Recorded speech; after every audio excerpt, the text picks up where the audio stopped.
defendant, Mr. Walker, is representing himself. In this case, the defendant is charged with the offense of interception of communications, which is alleged as follows. The defendant, on or about August 18, 2014, in Lincoln County, Oregon, did unlawfully and knowingly obtain the whole or part of a conversation by means of the device, contrivance, machine, or apparatus, to wit, an audio and visual recording device, all the participants in the conversation not being specifically informed that their conversation was being obtained. Now, to this offense, the defendant has entered a plea of not guilty. And a plea I object to that. You entered the plea of not guilty on behalf of the court and not me. All right, You're committing perjury on the bench. That's your objections noted for the record, sir. And under our system of justice, the defendant is innocent, presumed innocent of any crime or wrongdoing unless and until the state proves the defendant's guilt beyond a reasonable doubt, and therefore the burden is on the state to prove the defendant's guilt beyond a reasonable doubt. Some of you may have served as jurors in civil cases where lesser standards of proof apply, such as proof by a preponderance of the evidence or proof by clear and convincing evidence. Now, in criminal cases, the state's proof must be more convincing. It must be proof beyond a reasonable doubt. Reasonable doubt is doubt based on common sense and reason, and reasonable doubt means an honest uncertainty as to the guilt of the defendant. A reasonable doubt exists when, after a careful and impartial consideration of all the evidence, you are not convinced to a moral certainty that the defendant is guilty. Each juror must be able to judge this case fairly and objectively, and therefore if any juror knows of or has any association with any of the parties, the lawyers, or the witnesses involved in the case, or if any juror has any knowledge or has formed any opinion about the case, those matters should be brought to the court's attention. So I have several questions I'd like to ask of not just the jurors in the jury box, but also potential jurors in the back of the courtroom here. If you have an answer to the question, I'd like you to raise your hand and I'll speak to you individually as we go through the process. So the first question is, does anyone here know Mr. Christopher Robert Walker? If you know Mr. Walker, would you raise your hand? Okay, so we have a couple of people, and the first is Juror 29. So the question that I ask you, ma'am, is, given the fact that you know Mr. Walker, would that make it difficult for you to be fair and impartial if you were asked to serve on the jury? Okay, and so, ladies and gentlemen, just so you know the process, first, thank you for being willing to tell us that, because if people don't tell us what the actual situation is, we cannot pick an impartial jury, so we need to hear those things. So thank you, ma'am, for being willing to say that. Based on that, I'll go ahead and excuse juror number 29, and we'll call someone else to take the seat.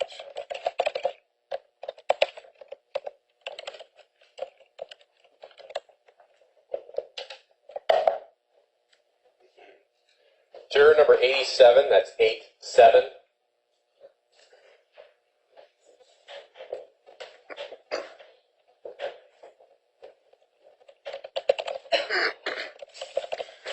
Okay, we're on the same question. Anybody else know Mr. Walker? I think we had another hand, and this is Juror 104, correct, ma'am? And same question. Given the fact that you know Mr. Walker, would it make it difficult for you to be fair and impartial if you were to serve as a juror on this case?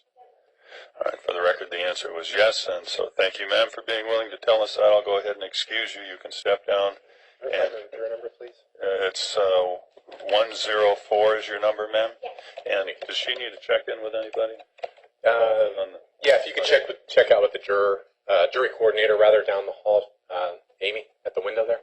Thank you. All right, thank you, ma'am. So we'll call someone else to fill that seat, please.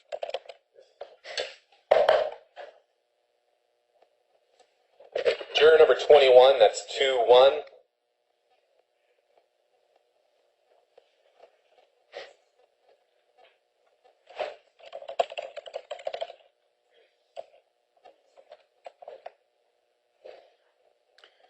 All right, same question, folks. Anybody up front here know Mr. Walker? If so, would you raise your hand, please? So I have no hands here. I think I had some hands in the back. Anybody else in the back know Mr. Walker? So apparently not. No hands have been raised. So then, ladies and gentlemen, we have the District Attorney, Michelle Branham. Does anyone know Ms. Branham? Would you raise your hand, please, if you do? don't see any hands raised. So, do I have a witness list? I do. Okay. So, it appears, ladies and gentlemen, that the following individuals may be called to testify in the case. So we'll go through the same process. I'll give you the name. If you know them or know of them, would you please raise your hand? The first possible witness is Heather Hosey, H-O-S-E-Y. Does anyone know Heather Hosey? If you do, would you please raise your hand? So I see no hands raised. Another possible witness, Judge Charles Littlehales. If you know Judge Charles Littlehales, would you raise your hand, please? So we have a hand from Juror 27, correct, ma'am? So same question. If Judge Littlehales was called to testify as a witness in this case, given the fact that you know him, would that make it difficult for you to be fair and impartial? All right. So then another possible, anybody else know Judge Littlehales? Did I see any other hands? All right. Now, another possible witness, Bruce McGuire, M-C-G-U-I-R-E. Does anybody know Bruce McGuire? Anybody up front? So we have a hand in the back. Would you give us your juror number, please, ma'am?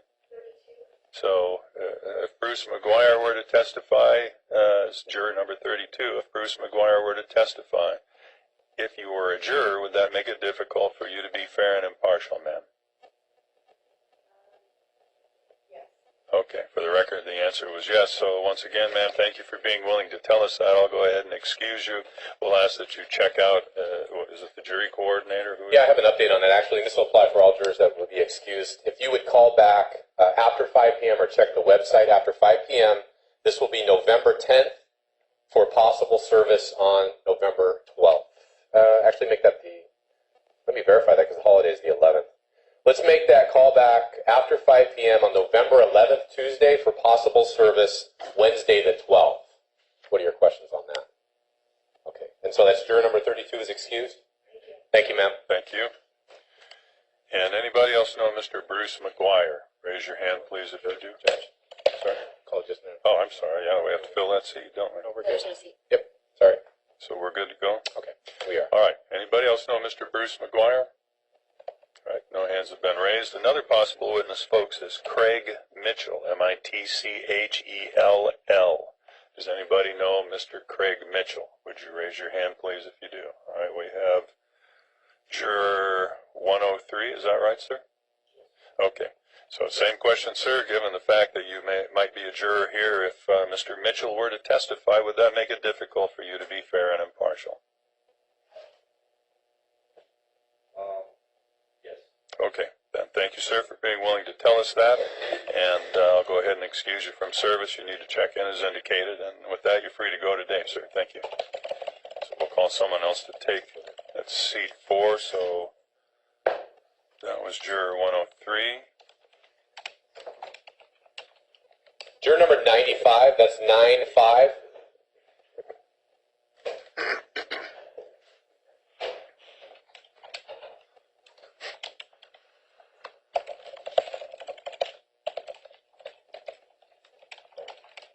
Okay, so no one has any feeling that they know any of the witnesses I've identified? Apparently not.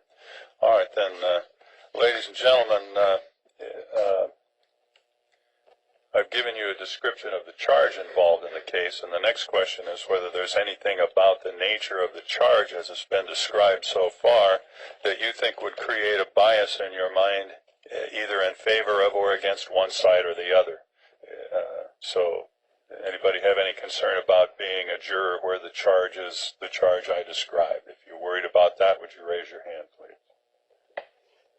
All right, I don't see any further hands raised. Then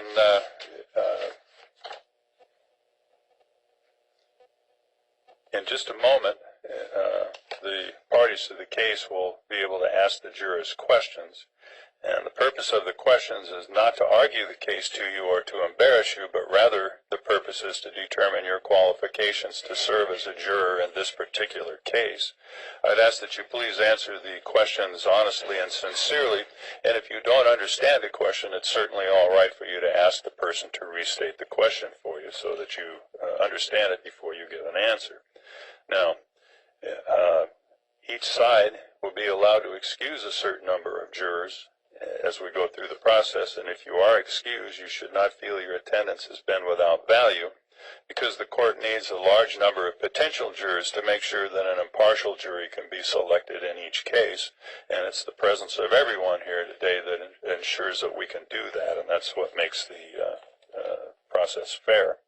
So based on that, we will now go to questions. And so, Mr. Walker, the process here is, as we discussed a little earlier, if you have questions you want to ask the jury to determine whether you think they can be fair and impartial in your case, you can do that. I object to these proceedings because, as I stated earlier, there's been new things that have come up, and I have not been given a list of the witnesses from courtroom 303 on October 24th, which, again, Branford has committed slander, given his own opinion, all of this different stuff that is tampering with the jury, and I don't consent with these proceedings.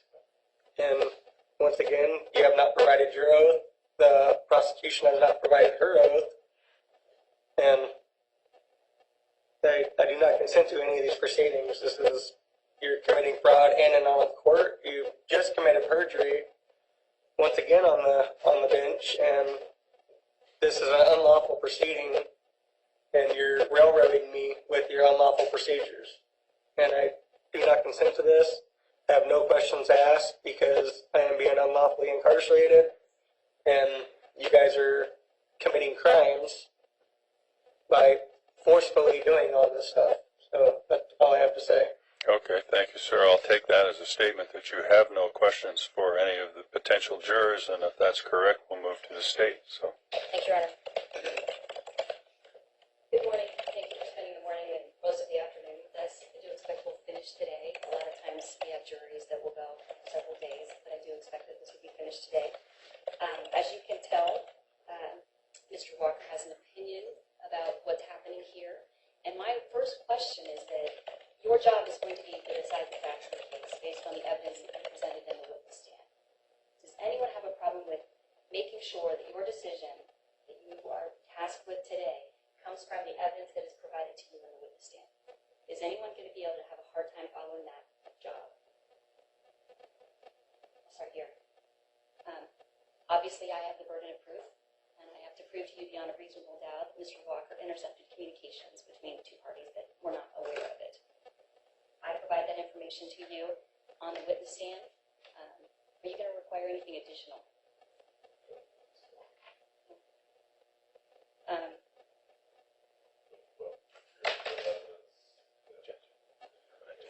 Witness stand, Mike.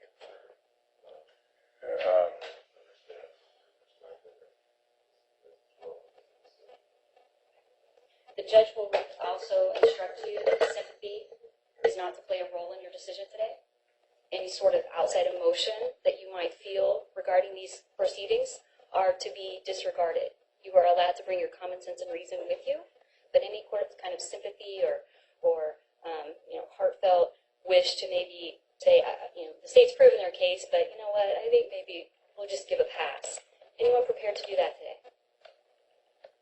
You're kind of shaking your head. Is this going to be a hard thing for you to do? To kind of, No, I was actually shaking my head, like thinking, no, I can make a just impartial judgment of something. Okay. All right. How about in the back? Do you think you'd have a hard time doing that?